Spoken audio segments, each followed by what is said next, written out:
Everybody, hello and welcome back to the Big Three. And we are here after a week away. I've missed you guys, and so it's great to be here and jump right in. We got a lot to talk about.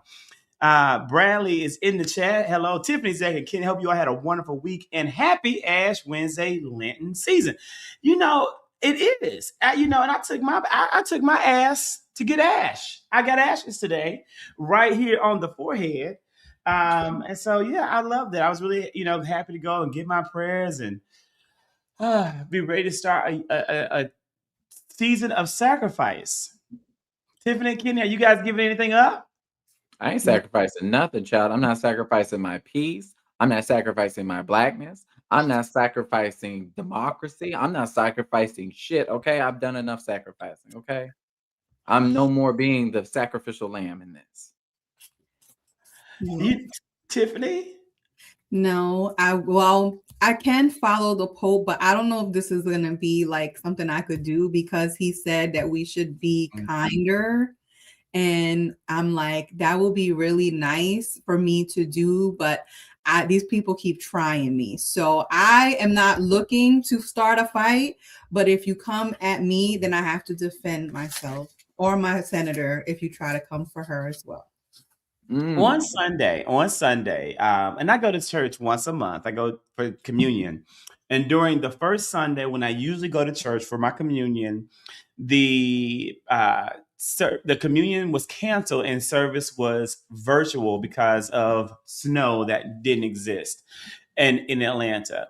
So they rescheduled communion to this Sunday. Why did they do it third Sunday instead of second Sunday? Who knows? But I went for my communion, and the pastor talked about instead of sacrificing something, you can sacrifice by doing something, like by doing more community service or doing more to help the world or doing something like that. So, I've committed to myself to, trying to be one random act of kindness, of a sacrificial kindness every day of the Lenten season. So that's kind of what I'm going to do this Lent because I really was like, what can I realistically, logically give up that I can really stick to so I don't fail? So that'll be what, what I'll do this. What are you going to give exactly? It's going to be a variety of things. But today, what I'm going to do right here is I'm going to give to anybody in the chat who, right now, anybody in the chat who may be having a moment of need. So if there's someone in the chat who's having a moment of financial need, I would like for you to just simply shoot me a DM on my social media platform and just it's secret. It doesn't have to, no one has to know. You can find me on Instagram at the Zactivist. And so I'll go to my Instagram. If I don't follow you, I'll check after or even right now, shortly after, I'll check the DMs to see. And you can just simply, the first person, I can't give to everybody, but the very first person, you let me know and I'm going to give you a blessing, a financial blessing. That's what I'll do for today. Because I haven't done anything today. I've really been today was a very hard work day, very full work day. I had an earlier meeting, and then after that, it's just been nonstop emails, nonstop work, trying to post some content in between, and then dealing with the shit I deal with, that we all deal with on social media. So let's get right into the heartbeat of what's causing so much social media beef. It is the Texas special election. People, it is underway. Early voting started. And on yesterday, they are voting heavy. They're voting hard. And they're voting often in the state of Texas. Oh, yeah. About this real quick. Ash Wednesday, to those who celebrate. Happy Ramadan, which is beginning another 40 days of sacrifice for the Muslim community. And then also people, Happy New Year for the year of the fire horse. I'm very excited. Just before we go into the early voting, is anybody else excited for the fire horse or is it just me? No, I'm excited because I feel like, last year was the snake. We shedded and now we started. Yes. So I'm excited about it. Yeah, I feel like the shedding was real, like especially towards the end of the year. Like a lot of very happy, a lot of couples that I know had some challenges. And I think that's like an appropriate thing for the end of the snake where, the issues are getting resolved, that like permanently putting an end to the issue or maybe an end to the relationship. I literally saw it play out, as a single person. I'd be all over my relationship friends' live shit because I'd be like, shit, I ain't got no relationship to be in, so fuck it. I love hearing about their problems and their issues. So I was like, damn. And I just felt like, people who had different like little issues in parts of their lives had those issues kind of truly come to a head last week and this week. Tiffany, I'm very excited for the fire. I'll never tell anybody my Chinese zodiac what it is anymore because I told someone what it was and they immediately clocked my age. And I was like, bitch. Mm. So I will not say what it is now again, but the Fire Horse will be, I think, a very beneficial year for me, and I think for the world. I think that the Fire Horse is going to come through, set a lot of shit that needs to be put to rest, to bed, burn it down to the ground, and lead all of us into the future without us maybe even knowing that we're going to the future. So I'm very excited for the Fire Horse. I'm very excited. Also excited about these early voting numbers. This is what I was able to pull. Democratic early voting turnout, 76% of early voting in Dallas County has been Democrats. Democrats are fired up and they're excited to vote in the state of Texas. Big, big news. When you look at how early voting for Democratic primary was in previous years, it went from 4,000 in 2022. Then 4,000 2024, right on track. No big increase in early voting then or in person day one, but now it's jumped up to 12,000. That's a triple. It's tripled percentage. So I'm like, this is, I think, a really big sign and a good sign that people are motivated to vote. And if I was a betting man, I would say this bodes well for one Jasmine Crockett. Mm-hmm. I mean, yeah. I mean, listen, anything that gets people off their asses to vote is a good thing, right? I mean, we have the goal of that we have been talking about for the last year and some change is how to get apathetic voters out off the couch and to the polls. And sometimes these contentious races, especially primaries, do get people motivated and they get people to turn out to vote. So as much drama as is occurring on social media, I am glad to see that people in Texas are taking this race seriously and are showing up to the polls. And whatever the outcome is, it will be on the voters because they showed up and they should not have any regrets if they actually show up. So that's the way I look at it. I'm happy to see those numbers. I hope it continues for the next two, I guess, I don't know how many days they have, 10 days or whatever. And then of course we have election day. So I look forward to seeing the results because I feel like there's two different narratives happening. There's a social media narrative that's happening. And then there's the on the ground information that we're hearing. And some of the things just don't jive together. And it's confusing to me. Exactly. I can't wait to see what this data looks like because one thing that I have been hearing is the fact that, people will say all the things on social media, but it never equates to what's actually happening on the ground, like you said. I'm hoping that people are starting to see through the BS that's happening on social media and just kind of drowning that out and just focusing on what's happening on the ground and what people are actually saying and what actually matters to Texans. Because I am so ready to turn this page on this whole APAC, this whole Israel debacle, because we already understand that they're only holding one candidate accountable when both candidates literally have the same exact stance on the issue. So Kenny, I'm just ready.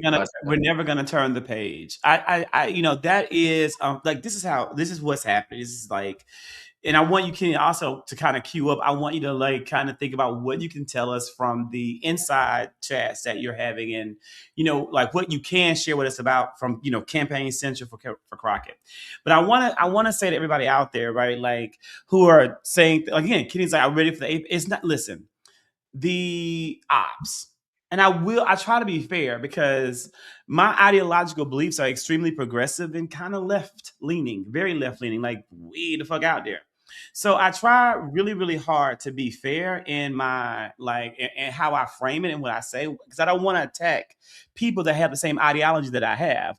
So I'm not wanting to say far leftists, but I kind of am. But I'm also really just saying the ops in general, because far leftists are really taking a moment, if you're real about what the fuck you believe in, and you sat your ass down and you looked at Jasmine Crockett's beliefs, Jasmine Crockett's policies, what she's actually done, and then James Tellerico, and you find that one of them is actually further progressive or more progressive than the other. And that one isn't James Tellerico, it's Jasmine Crockett, if you are real about what the fuck you do and what the fuck you say.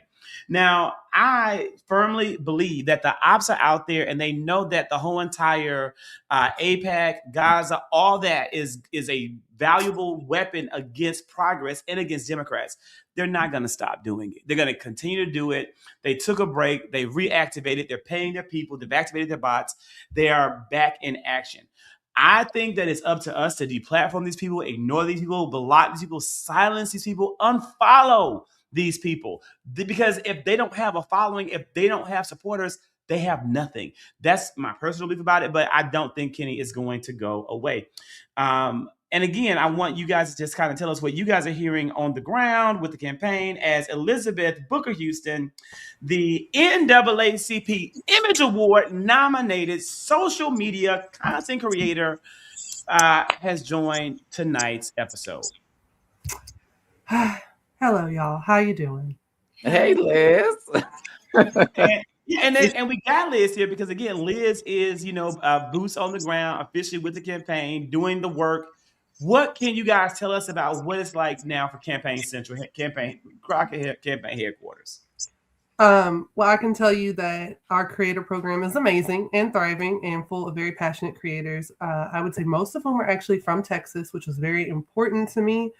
I didn't want to be one of those DC consultants that was stepping all over the people who actually live in the state of Texas. So very, very intentional about making sure that I am constantly in contact with Congresswoman Crockett's team that is based in Texas.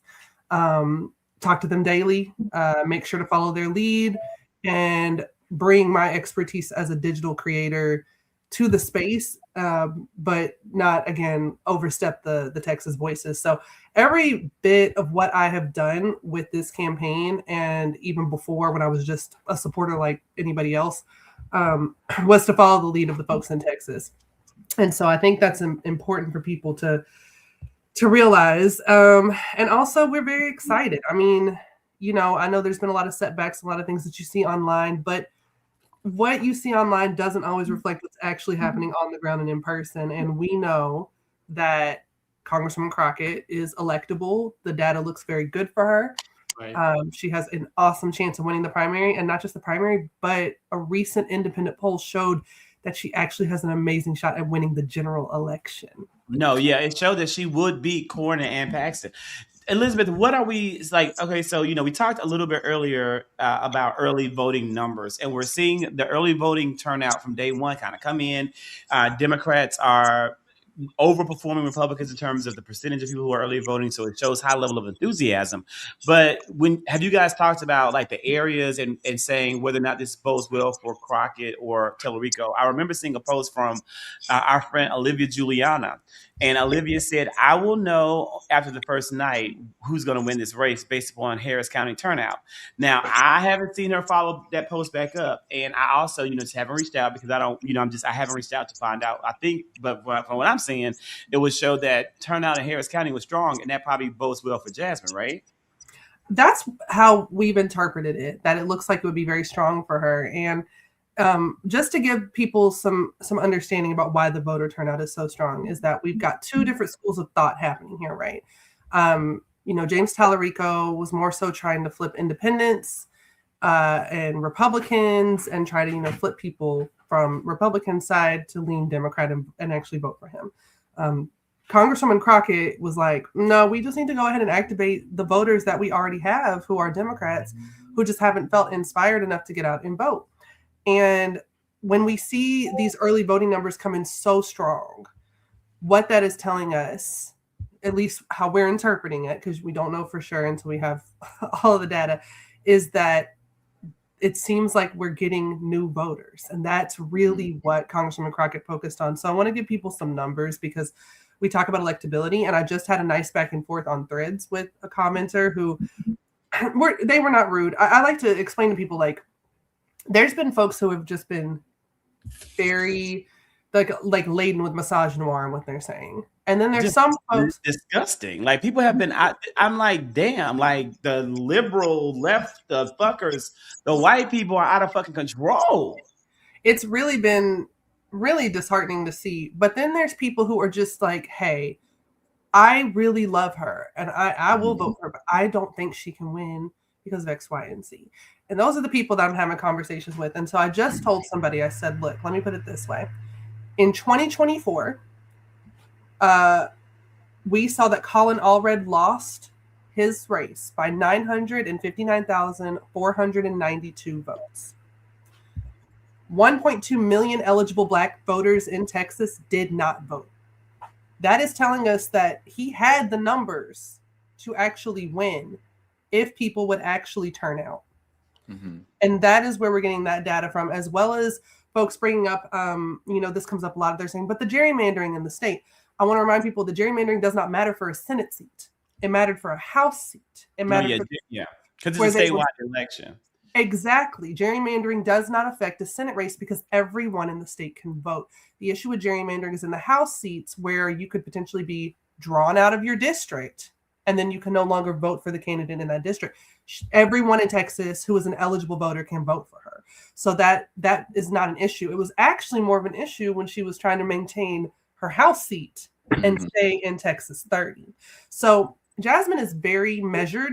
She's very calm. She's very data driven, and she ran a lot of numbers for a while to really decide what the most logical path forward was.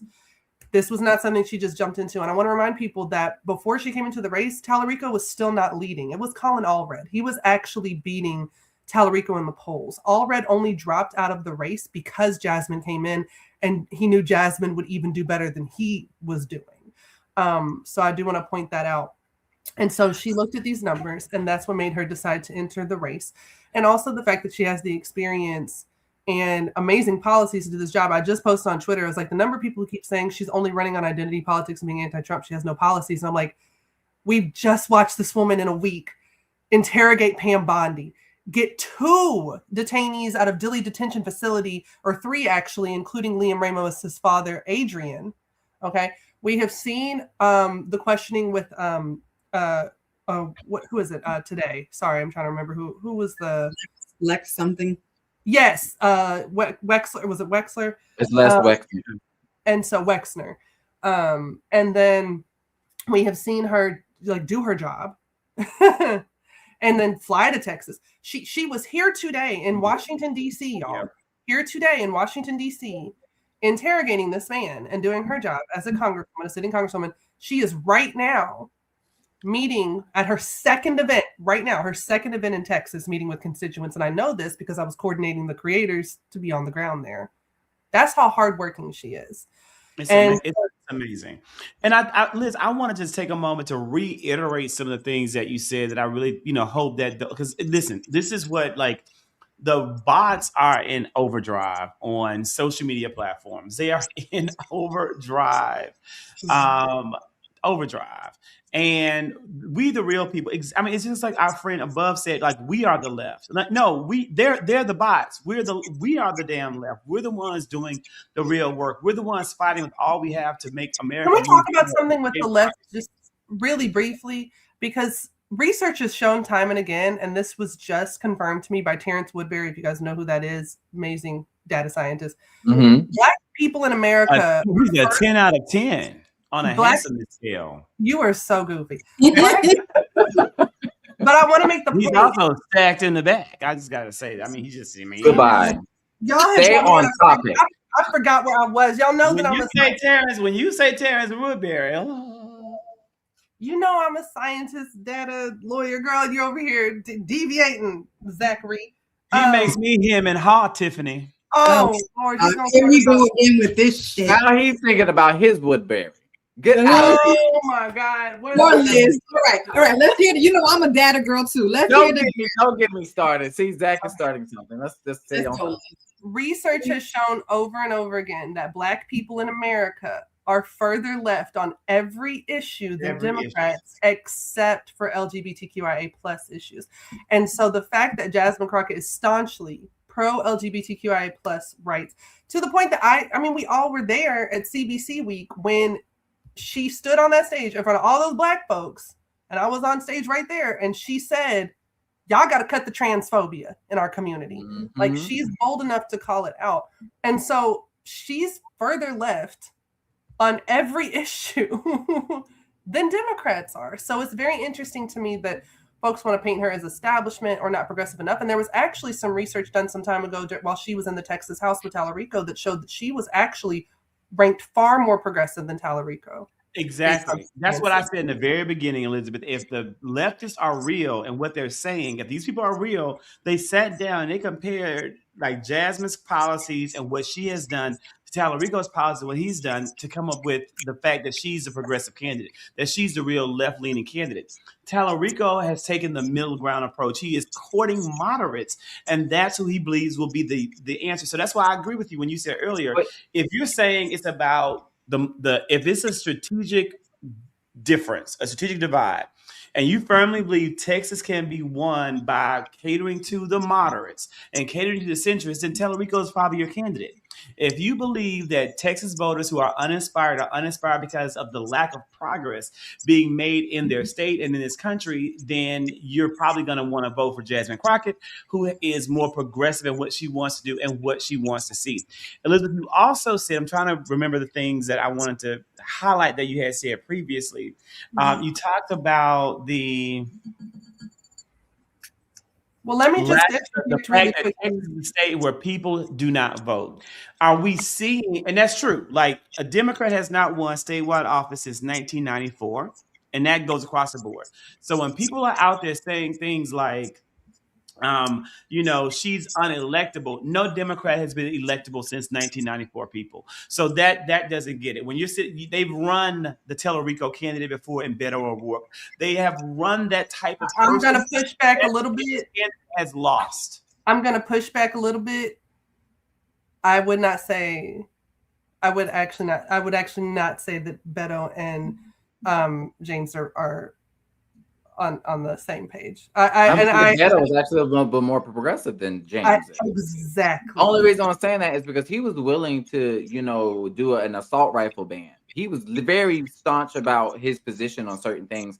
And James is pretty much towing the line. He's not even towing the line. James was one of the only Democrats to actually co-sponsor the bill to arm teachers in school in response to Uvalde. And as a gun violence prevention advocate, I don't like that. And that's the thing. Like when people talk about parsing through policy, I am very much a policy and legislation nerd, right? And I'm paying close attention to what people are voting on, what they're doing, what they're pushing for. And there are two things in particular, and I'm not knocking James Tallarico as a bad politician by any means at all. If I did not think Jasmine were the better candidate, yes, I would be supporting James Tallarico. Yes, I'm going to support whoever is going in the general election, because both of them are way above John Cornyn and Ken Paxton. But if I get my choice, there are two particular pieces of legislation that make me uncomfortable that James has supported. And one of them is the arming teachers in the schools. And the other was the fact that he was, I believe, the only Democrat to support the Parental Bill of Rights that the Texas House Republicans put forward that was anti-trans. Now, he said he supported it so he could try to make changes. But at the end of the day, it's an anti-trans bill. I don't want to see that. I just went last month or so ago it was in December, to the Capitol steps where I watched AOC and Sarah McBride speak very passionately against anti-trans legislation in Congress. That's where I don't think there's any gray area there. I think we need to be a straight no. Jasmine Crockett on that very bill that Sarah McBride, who is our only transgender congresswoman currently sitting in Congress right now, Jasmine Crockett voted straight no on that. There was no trying to let's kind of meet in the middle. You don't meet in the middle on that, right? And so those are two examples of policies and legislation that really, just for me personally, and I understand everybody's going to be different on that, but if we're going to talk about policy, like let's really talk about policy. I mean, but if you're actually just bringing that up, he mirrors his supporters. We're willing to, discard racism, bigotry, and misogynoir so long as we win. And here's something else I want to take a moment while the four of us are here, right? Because all four of us have been attacked by far leftists, right? We all have. If James Tallarico is the candidate after the Democratic primary, are you willing to fight and fight for James Tallarico? Absolutely, unfortunately. I mean, it's about saving democracy. And, I'm going to just use Nina Turner's words. If James Tallarico is the candidate or nominee, I mean, we two bowls of shit. You just got to pick which one you want. Now, if James Tallarico is the nominee, I'm going to support James Tallarico. Now, I'm not going to backtrack on the things that he's done that I don't support and in any way defend those things because I don't agree with them. I don't agree with him, being anti-trans in legislation, even if it was to improve it. I don't agree with him wanting to arm teachers in Texas. I'm just not for the guns in schools. I don't support him taking money from Miriam Adelson and then denying the things that he's done around fundraising and PACs. I don't like any of that, but I'm going to do all I can to save American democracy and ensure that no Republican is in that seat. And that's what I'm willing to do. I agree. And I would be better than Ken Paxton and Cornyn. That's all we can agree on. He's gonna be better than Ken Paxton and Cornyn and Wesley Hunt. So any of those people, he's going to be better. So we have no choice. You know damn well Wesley Hunt ain't got a chance in hell. Child, why you bring him up? Why'd you mention him, Kenny? Child, his last name is Hunt. When he actually had his little ad about his great great grandfather being slaves and stuff like that. So he's talking about they was hunting his parents, child. Who knows? Yeah, I mean, for me, I will definitely not support him. So let's just go there. I would not support him. I do think there's some things that I find hypocritical about his stances, not just on what he has supported before, but what he wants to do going forward. So the idea that you think that you're not going to have to expand the court to get rid of Citizens United is absurd to me. Like, that makes no sense to me. So you can't say you want to get rid of the billionaires, but also have these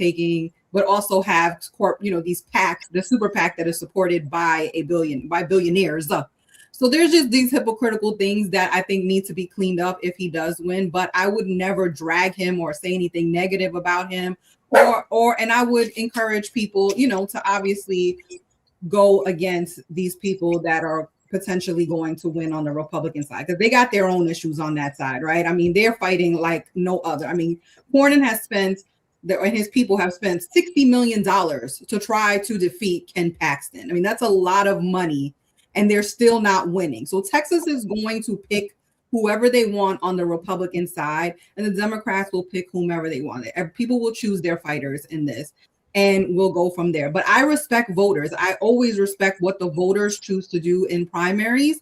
And if they pick Tallarico, great. If they pick Jasmine, great. We move on. But all this fighting shit is out of control. I wish that, there was no reason to even be involved in this to this level, because it just causes so much damage. But the machines for Tallarico were queued up so early, and they went so negative so fast, so quick, that I felt as though, I had a moral imperative to speak out for what I believed in this case. I'm just concerned going forward that if he is a nominee, with all the negative and anti-Black things that came out of his campaign and with his supporters, will that cause, voter suppression and apathy within Black voters in Texas? Like right now, I know that the excitement is around Jasmine Crockett, not only with Black voters, but also with brown voters as well. So I'm concerned that will he be able to carry that over into the general, that sense of momentum and that sense of self, and people who don't generally turn out during not just primaries, but also during the main election. I'm just concerned about that. That's my biggest concern going forward. I'm very. I don't want to just tell Black people just deal with it. We just have to deal with racism. We have to just take it off the shoulder. I don't like doing that because it dehumanizes us as a people, and that's my only concern going forward.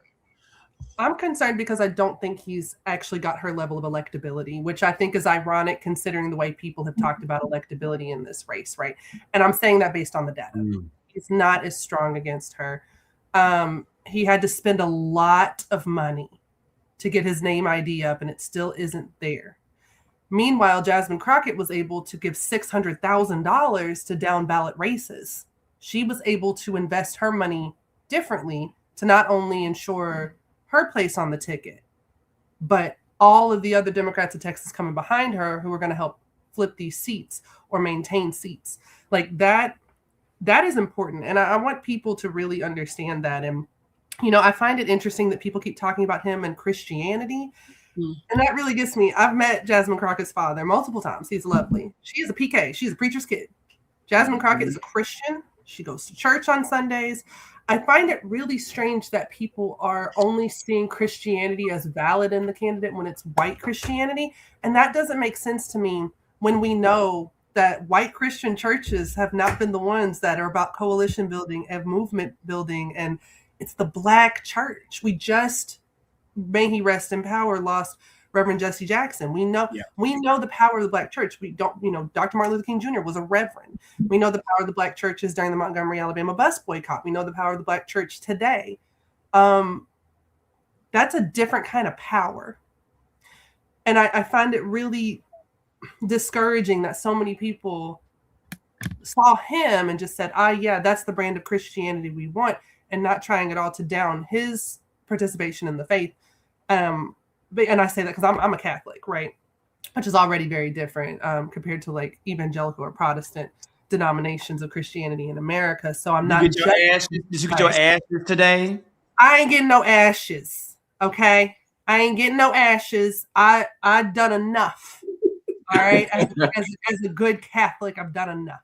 Okay, I'm gonna just leave it at that. And I take birth control, and I'm pro-abortion. We as a whole. You're just a heathen, okay? I'm a little bit of a heathen. But my point being, she is deeply rooted in Christianity and the Black church specifically. And I really don't like the way that that's being undermined, despite the fact that so many people in this society are reaping the benefits of the Black church and everything that, fighting for civil rights, fighting for voting rights. And I don't like how the conversation only focuses on him. And that's what we talk about, like that disparity and the hypocrisy. I don't like that when it came to Israel, they're acting like he had a completely different stance from her. They both said, we are for sending defensive weapons and not offensive.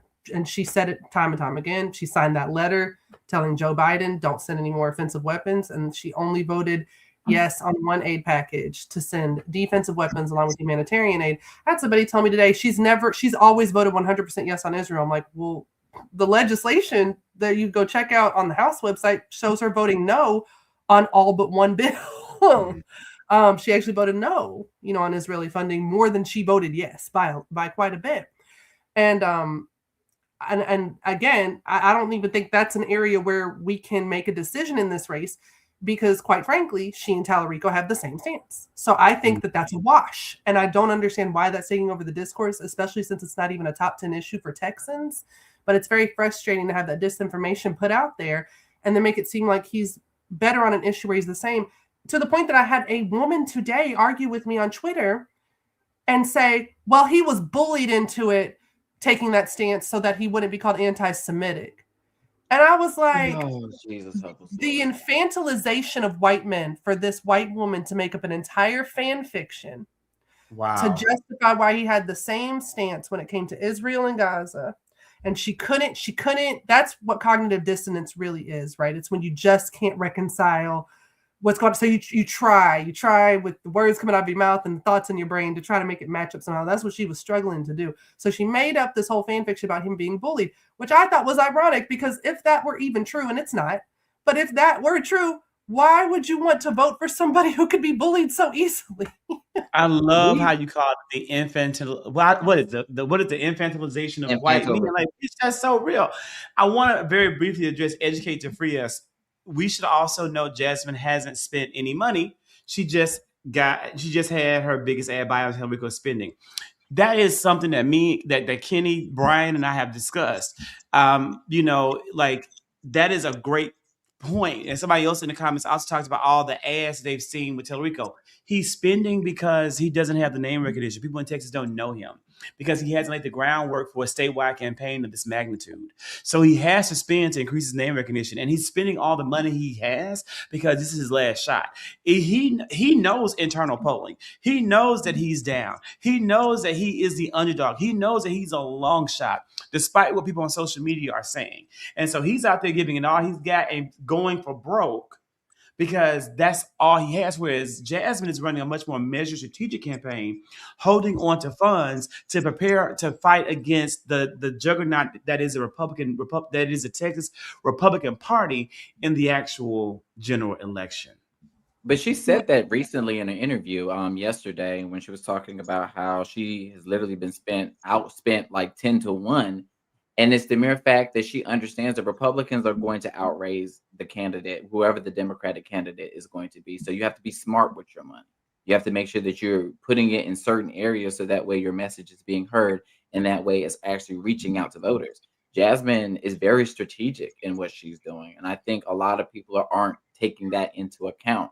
I mean, if somebody's just swiping the credit card and blowing through money, with Jasmine's not spending any of her money and has 600,000 to spare for down the ballot races, who's really a true team player and a real Democrat who you want to be on this ticket to make sure that we already understand what's happening right now with gerrymandering. We already know that we have an uphill fucking battle and we are going to be fighting this endless war against Abbott and this redistricting and this remapping. Why don't we have somebody like Jasmine Crockett on the top of the ticket that's going to make sure that she's helping everyone up and down the ticket, because we want to flip the state blue, but not just in the damn Senate. We want to make sure that we're able to maintain some of these seats. Yeah, and I'll say we don't lose them. Yeah, and I'll say this about ads. Spending millions of dollars on TV has not really helped some candidates in state races. So when I think about our state, we spend $6 million, okay, to try to beat Angela. And neither one of them had, real good name ID. And he spent all that money to get his ass whooped. So, and then you see like in New Jersey, same thing. I mean, this race will prove to me if TV ads are actually effective or no longer effective, because Jasmine's calculation is she's going on digital. She's like, this is where people are. I'm going to meet them where they are. I'm not doing this. She has some TV ads, but I mean, the difference in spending tons of money. You want the ads are really going to be something that I want to see if they really monopolize and actually drive some of his polling numbers up, because and obviously on election day. But I don't know that TV ads are that effective anymore, and we're going to find out.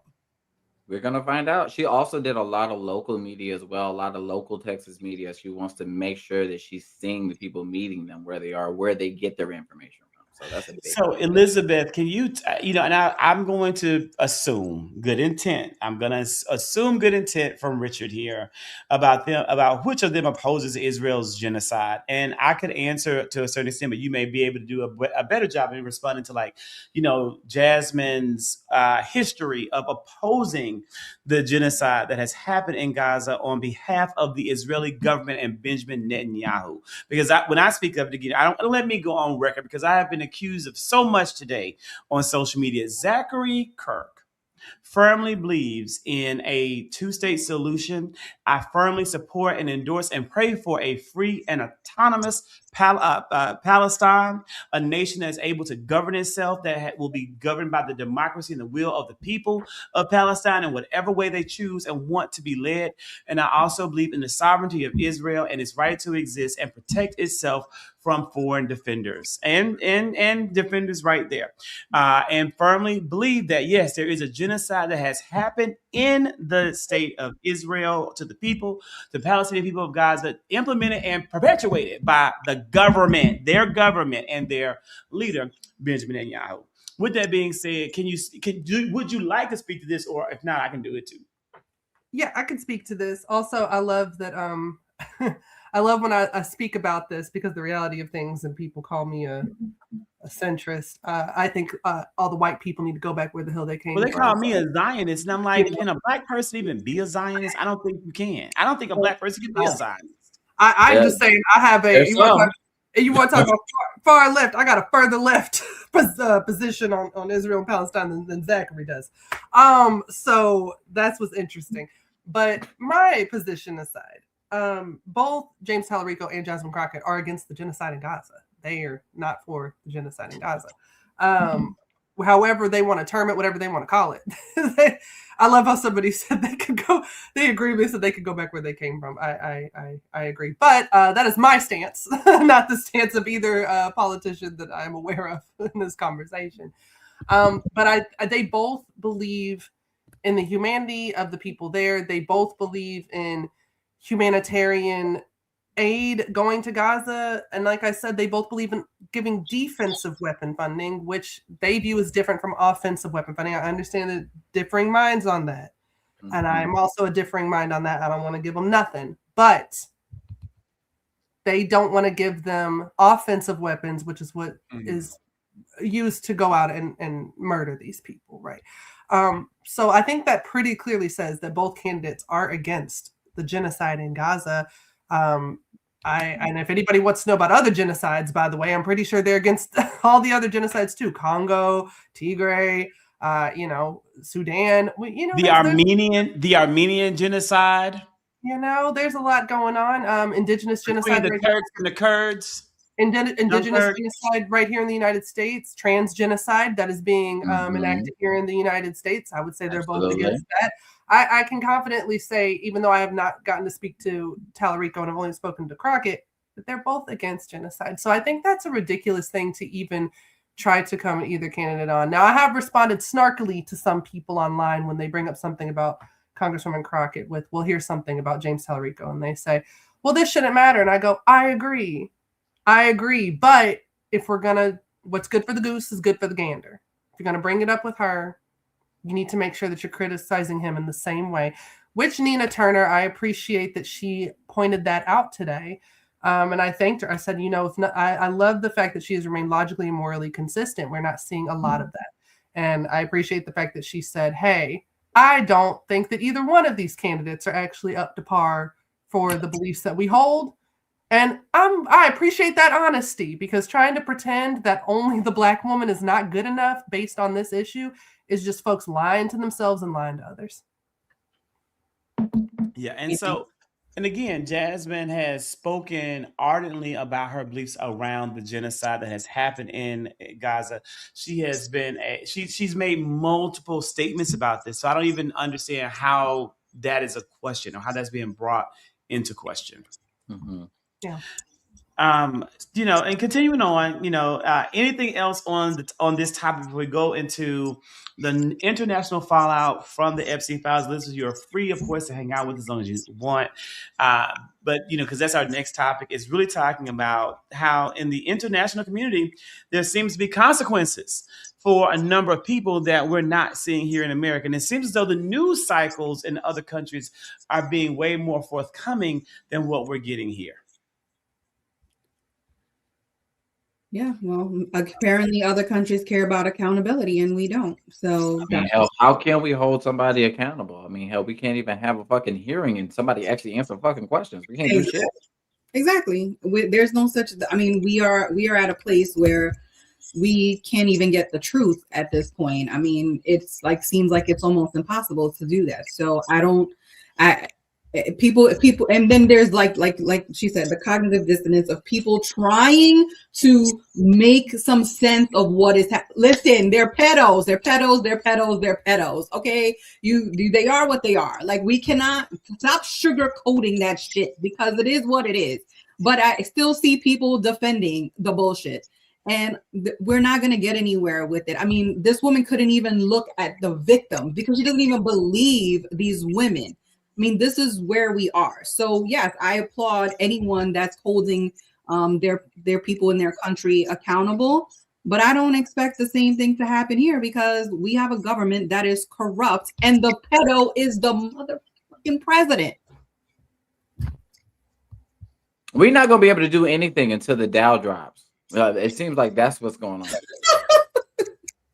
Charlotte ain't dropping. If it's less than, we need it. All I know is that the only thing that matters is the Dow is 50,000. Okay. We can't hear you, Zachary. I'm like, the Dow has to drop because it's up by $50,000. People, the fucking Dow is not. They don't measure that shit by dollars. I hate Pam Bondi so much. We all do. I don't think anybody likes that lady. She's evil. someone said, how many black people in Epstein files? I didn't search for anybody's name. I didn't search for any name in the files, but I will say I saw a really funny video on TikTok that talked about the lack of black girls being forced to Epstein Island because Yeah, they it they was they something were in the afraid of text that black said girls. no blacks allowed or something. And I'm so glad for the first time the colorism worked in our favor. Lord Jesus, isn't he good? Well, they All said they the were scared the black girls would fight too much. Oh, Like fight them, like that they were afraid of the black girls beating their ass. Now that's what this content creator said. Now I'm not saying I said that, but that's what a content creator said. Well, I'm gonna just say this: rejection is our protection. Sometimes we just gotta go with it. Sometimes, right? What is it? Can you say what is it? Rejection is our protection? Rejection is our protection. Okay, I love being rejected. Reject me. Reject me. Now earlier in the chat, we had it brought up again from our friend. We talked about the validity of digital ads and the effectiveness of digital ads as opposed to traditional ads on television. And that did remind me to share, and I hope this is going to play for us. Maybe it will not. I'm trying to play a digital ad that I have, but it looks like it will not play. I downloaded it. I'm going to try one more time to see if I I can don't get know, this. Zach. You giving me very much Colbert. Don't Uh, start. What now, Colbert? What did Colbert do? I know. Well, let me rephrase. I know what. Can you guys see the ad? You have to give an equal amount of ad time. I'm just playing. Let me shut my ass up. I'm not. I don't believe in that. It's not. It will not pop up, but it's really effective, and we'll show it, of course, next week. Well, week after next, or if we do a show next week when we're all together in DC, but we probably won't. So from here, I want to go for time's sake into again. Here's a file out that's being tracked. Just last thing, just to end on maybe a little bit more of an entertaining note. People, the Olympics are happening. Are we watching that? No, I never watch it. Ain't that Am the I cold? the only person who's been watching the Olympics only because of all the news coming of it, like this this accused rapist winning gold, and French cheating, and Canadian cheating, and Oh my God. there's been a lot of news, like, of course, as someone who follows the news for content, there's been a lot of scandals and just current events from this Olympics. A lot of events and some really great heartwarming stories. A 40-year-old woman, after 4 Olympic tries, won gold finally. She lives in the city of Atlanta, and in the middle of her victory, she stopped to sign to her son, who is deaf, because she wanted to make sure that he understood that she won. Because sometimes, you're watching it, you don't know if mom is crying because she lost, mom is crying because she hurt. It's so many good things have come from this Olympics that have made it really worth watching. So if you haven't watched the Olympics last week, you missed some good news. I definitely recommend that you look So up. did you watch the American bobsled team? Because I've heard some horrible things. There was an injury there, right? Where I saw the people fall out of the bobsled in the very beginning, or that may have been the luge. That's what I saw. People fall out of the luge or something, and that was horrible. I saw this Canadian cheat. And then I saw this white boy fall over the ice trying to be like Syria Bonali, and he can't be like Syria. He couldn't do it. He just didn't have what it has. Syria Bonali was doing backflips on one foot, on one leg. This man couldn't land on 2, and everybody thought he was the second coming of Syria. Did you saw that, Tiffany? No, but I'm laughing at the thought of it because I now want to see the video of him busting his ass constantly. It was a wipeout. I made a great video on TikTok. I want to send it to you. On Instagram too. I'll send it to you because I really recounted this because you're old enough to remember Syria Bonali. Of course. I will never forget her. I'll never forget Syria Bonali and how they banned her backflip in the Olympics because nobody else could do it but her. And so here you had a black woman skating her ass off, doing things in feats of athleticism that no one could do. And they banned it. And I remember the judges talking about, but she's too masculine in her presentation as a black woman. She doesn't have grace and poise as a black woman. It was horribly offensive and racist in 1994, and I'll never forget it. Here we fast forward 20 years into the future, and this young white man, or is it 30 years, 20 years in the future, and this young white guy here, 21 years old, is doing backflips, and they allowed it this year for the first time. and he's doing backflips on both legs. He's not doing it on one like Syria did. Syria was doing on both legs when she was 14 years old. I literally have the video clip of her embedded within the video.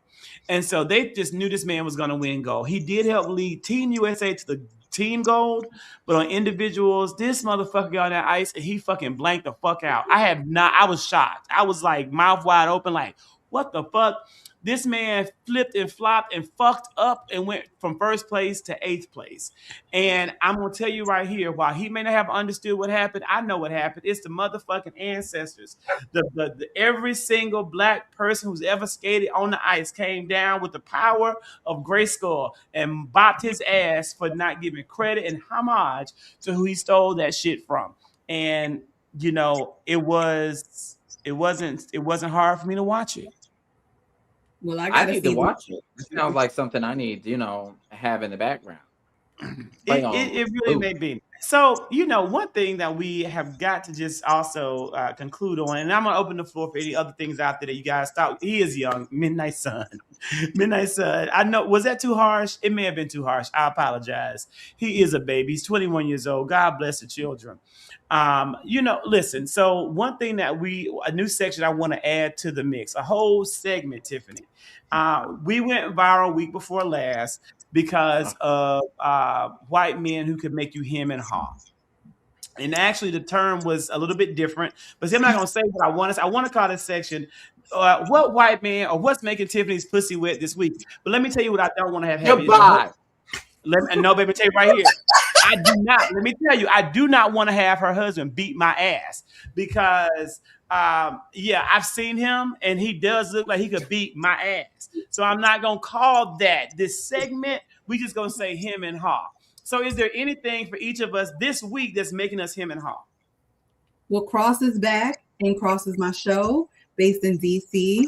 Wait, Cross is back. What is it? A TV show called Cross? Yes, on Amazon. It's like Alex Cross. So it's the real Cross, not Tyler Perry's the adaptation of Cross. You know what I'm talking about? No. I don't understand. Hold up. So there's a show called Cross, and then there is a Tyler Perry ripoff? No, Tyler Perry originally played as Alex Cross. And years ago, it was like almost a decade ago. It's around when is he this wanted a to what kind of show? It's a police. It's very serious. He's like a detective or something like that. It's based on the James Patterson book. This is the second season, and Aldous Hodge, who's fine as I don't know what, is the main character, who is Alex Cross. And Zach, you got to get on it because the first. I will watch this. It's so aggressive. The way he put his dick on that man's shoulder and said that my dick is bigger than yours. I'm just like, good Lord. But Penny, that man is fine. Oh, absolutely. He's definitely. Well, I am gonna be watching this Cross. You had me at dick on shoulder.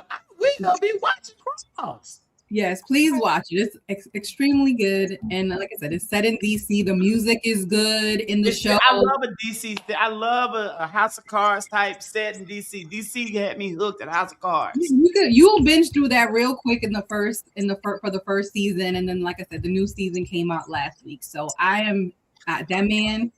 That's my type. So we were talking about types before. Now that's my type. Okay.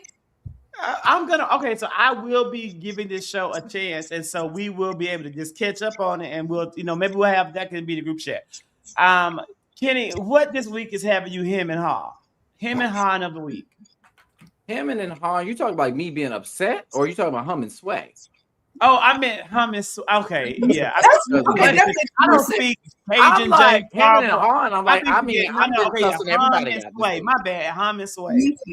I got to get my segment right. There is nobody who's made me hum and sway the way Danny has made me hum and sway this week. So I have Happy Valentine's Day. You're so sweet. That's cute. Oh. Well, Kenny's aligned just a little bit because he's over there humming and swaying over a brand new addition to their family. The Walden family has grown, everyone. It has grown. So it's not just I'm pregnant, you guys. Wait a minute. Hold on. That means I'm pregnant. That means that baby done. You done popped that baby. That baby is here. Okay. I was gonna say that means I'm pregnant because I told them I'd carry their baby. So wait a minute. What happened? Hold on. The baby's here. Kenny and Danny have a child named Ash, but now they also have a new child named Winter. You had a new baby and you didn't tell me? I just got the cat just like an hour ago, actually. Okay. Yeah. So I wasn't even sure I was even gonna get the cat. All of a sudden, I got the message after 6, and they said, "Hey, you want to meet up to go get this?" So I have a white Scottish fold kitten right now. Kenny, one cat is. This is the maximum. I'm not doing no more. This is it. Kenny, one cat is questionable. Two cats. I'm the cat ladies for comment. Kenny, 2 cats is confirmation. You are on your way to, again, that 2 cats is too many goddamn cats. Hey, look, I'll be that crazy cat lady. What we talking about? Or cat man. Well, catch my whip. Both of them are right. You don't want to know what's going on in Liz's basement. There's no cats in my basement. I have no. I said Liz. There's 4 cats in that house, isn't there, Liz? Liz. Bye, Quincy. There's 4 cats in that house. Liz, you have 4 cats. 6. Oh my Lord. And a dog. There's two in the main level. Let me explain my home, okay? I bought a multi-generational home. So my house has 2 floors that me, my son, and my husband live on. There's a living room, dining room, kitchen, half bath, 3 bedrooms. There's an upstairs deck. There's a side deck, another bathroom, all that stuff. There's a walkout basement apartment that has its own separate entrance. That's got a living room, bedroom, wet bar, bathroom. My best friend lives down there. We got our 2 cats on our floors. She got 4 cats that live down there. And then there's a guest house that's attached to my house that has like a living room, bedroom, bathroom, kitchen, whole separate living situation. My auntie lives there. She's retired. She lives there and she has a dog. So it seems like a lot, but it's all completely separate living spaces with your own entrances and exits. So none of the animals, like, they don't really be crossing over like that. And it's fine. But yeah, it sounds like a whole lot until I describe the way my house is laid out. Well, Bradley says that she said, hell, I got 5 cats. So you know what? But Kenny, where's the cat? Where's the kitty? She is in her cat bag right now. I have to separate because I'm trying to introduce her to Ash. Ash does like her, but she don't like him. So there's the whole. Not yet. It's gonna take some time. Like a minute. And again, in full transparency, I had a cat for 16 years, and X said, "No one's gonna be with you. Here's your cat." And I was like, "Well, I'll keep it." It was like a stray that showed up, and he's like, "Take this cat." Alone, like back in 2006, and so I had a cat from 2004, 5, up until 2019 when the cat passed away. His name was Peter the cat. And Peter the cat was indeed, a wonderful pet. However, will I get another cat? I don't like hair. So we'll see. We will see. Elizabeth, what is making you hum and sway? Well, we just had Valentine's Day, so I guess it's my man. You look really cute, by the way. Yes, they both look great at the wedding of Rayshawn Elias. Yes, and can I tell you that I almost passed out at that wedding because Niecy Nash was the officiant, and we get to the reception, and Niecy, somebody tapped me on my shoulder, and they point at her. She's doing this and waving me over.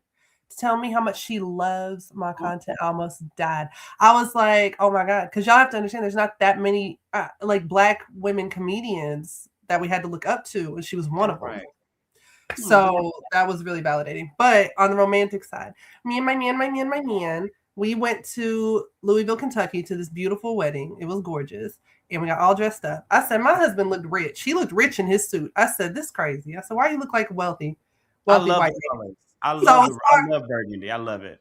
but Billy I looked don't. amazing. Okay, he went from Billy to Bartholomew. Okay, He looked looked great in sick. maroon. He did. I'm so done with you. But we had a good time, and so I joked, but not really. Tiff, like back when all that mess was going on, I said my husband's white, and I agree with Tiff. Ain't no white politician, man. Right. I Come mean, on. it's Come on just, now. I just like my husband. Like this is. Exactly.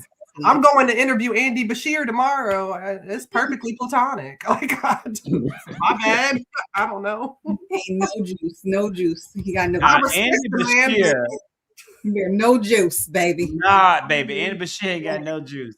So I guess this week, because really hum and sway is not about like romantic humming and sway. It's like just enjoy like things in the news that stood out.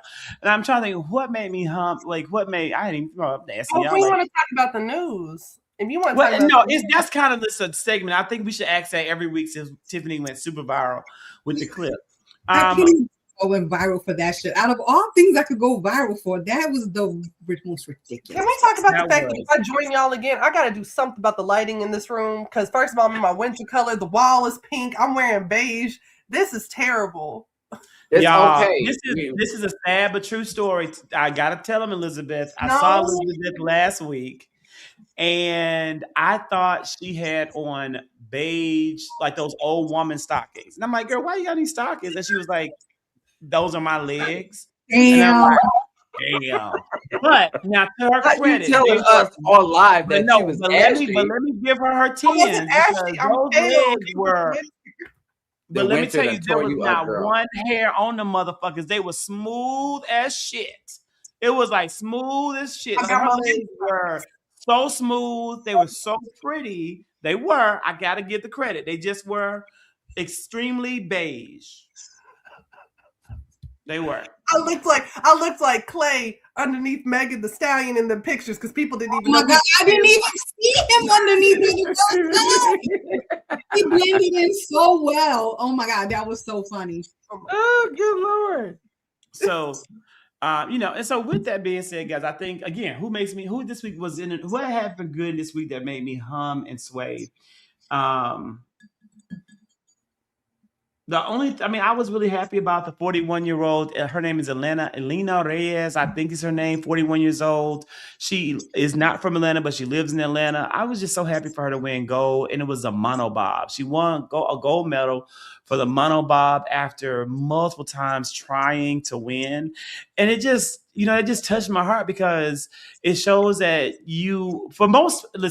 most of us as we age, we have to let go of our dreams. And I firmly support that. Like I tell people all the time, baby, you too old for that shit. Let it go. It's not going to happen. And every now and then someone like Elena comes up and says, no, motherfucker, I'm not too old. I can do it and I'm going to. And she defied the odds, being the oldest Olympian this year and American from or lives in Atlanta. And then again, seeing her stop her emotional display to do sign language for her baby at home just warmed my heart. And especially at a time when there's so much hurtful things happening in the world to people like Elena. It just touched my heart, and it just really gave me hope. And I hope that everyone who in this country, who saw that felt, the same way. So with that being said, guys, it's definitely that one. That's the clip. While Kenny's going to go unless you're trying to run for office because we need to have some term limits. My God. Kenny's going to sit up here, and while he's going to Google this, so you can see this man fall on the ice. I want you to Google Elena to see her do the sign language to her son. And with that being said, guys, super happy that you joined. Next week, we'll be in DC. And I don't know if there'll be a show. I hope maybe we'll figure something out. But definitely we'll be back after that without any planned interruptions. And we will see you soon. Bye, y'all. Bye, you guys.